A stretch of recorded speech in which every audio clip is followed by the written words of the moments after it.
You noticed he was pulling away, so you tried harder. You checked in more. You dressed better when you knew you would see him. You made yourself more available. You became warmer, more accommodating, more patient. You worked to be the most obvious option in the room. You competed quietly, strategically, with everything you had for the attention of someone who was not fully giving it to you. And it did not work. Or it worked briefly and then you were right back in the same place. Because that is what competing for attention does. It gives the other person all the power. It tells them, your attention is the prize and I am willing to work for it. And the moment they know that, the dynamic shifts in a way that almost never reverses. There is a completely different way to respond when attention starts to fade, and it has nothing to do with trying harder. It has everything to do with redirecting, turning the energy you were about to pour into chasing him and pointing it back toward yourself. That shift alone changes everything, not as a tactic, as a way of living. That is what a high-value woman does. And by the end of this video, you are going to understand exactly what it looks like in real life. First, let us clear something up. High value is not about how you look. It is not about being a certain size, having a certain income, or checking a list of achievements that makes you appear impressive on paper. Those things are real and they matter in their own right. But they are not what makes a woman high value in the way that actually changes how people treat her. High value is about how you relate to yourself. It is about what you are willing to accept and what you are not. It is about where you direct your energy and what you refuse to spend it on. It is about the standards you hold not because someone told you to, but because you have decided what you deserve and you actually believe it. The second myth is that competing is just being proactive, that if you want something you should go after it. And in many areas of life that is absolutely true. But in a relationship dynamic, competing for someone's attention from a place of anxiety does not show confidence. It shows the other person exactly where they rank in your priorities above yourself. And that information, once given, reshapes everything that follows. A high-value woman is not passive. She is not playing hard to get. She is not withholding warmth as a strategy. She is simply deeply invested in her own life, and that investment is so real and so visible that it becomes the most attractive thing about her.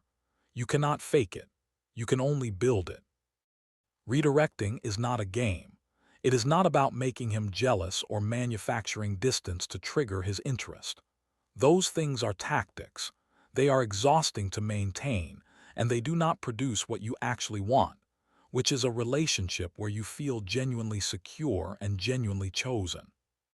Redirecting means this. Every time you feel the urge to chase, to text first when he has gone quiet, to make yourself more available when he is pulling back, to adjust your behavior to hold his attention, you pause.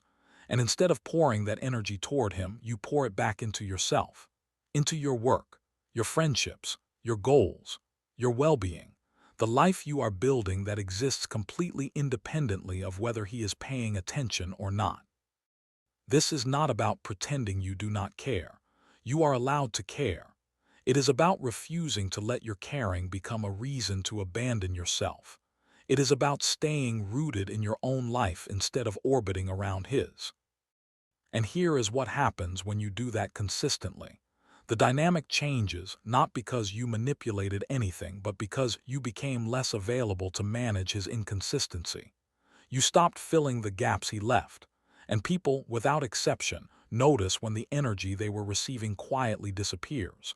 Not always immediately, but they notice. Let me make this practical. Here are 3 specific things a high-value woman does instead of competing for attention, and what each one looks like in real, everyday life. The first thing, she keeps investing in her own life visibly and genuinely.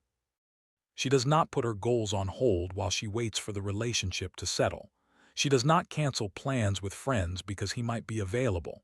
She does not slow down her own growth while she figures out where things are going with him. She keeps moving. She keeps building. She stays connected to the things that make her feel alive and purposeful, and those things have nothing to do with him. This is not a performance. It is not done to make him feel like he is missing out. It is done because she genuinely values her own life. But the result is the same.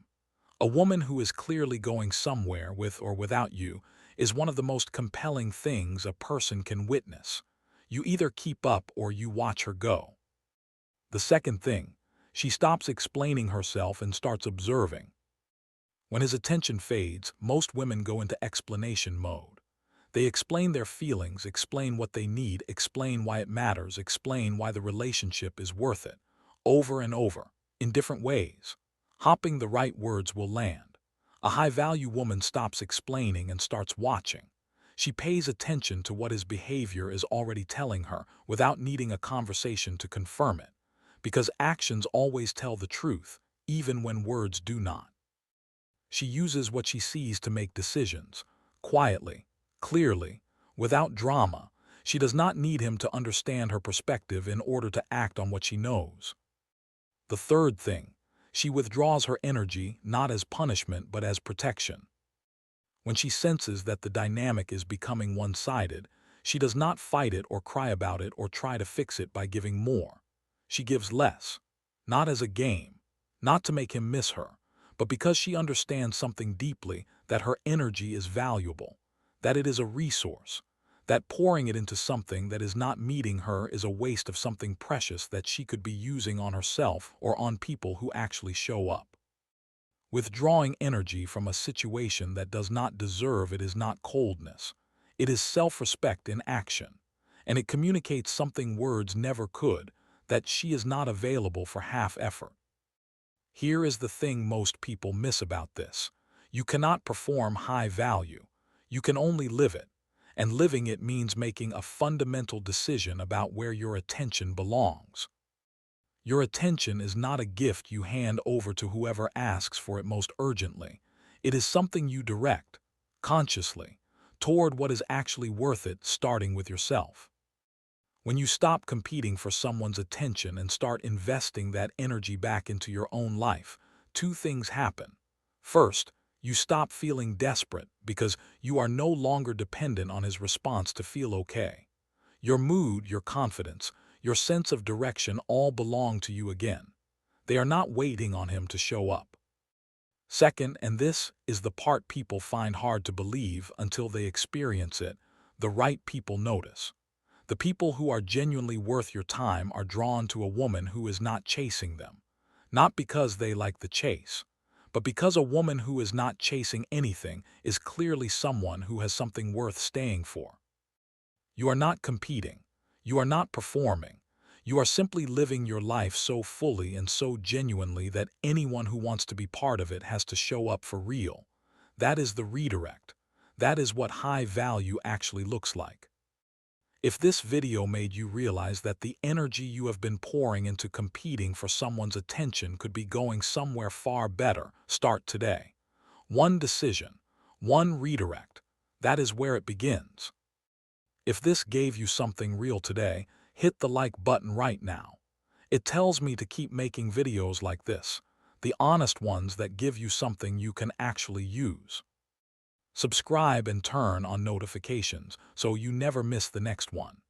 Every week I bring you the truth about relationships and self-worth that most people are too uncomfortable to say out loud.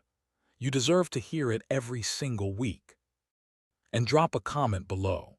Tell me, what is one thing you have been pouring energy into that you know you should be redirecting back to yourself? Say it here. I read every single comment, and saying it out loud is sometimes the first step to actually doing it.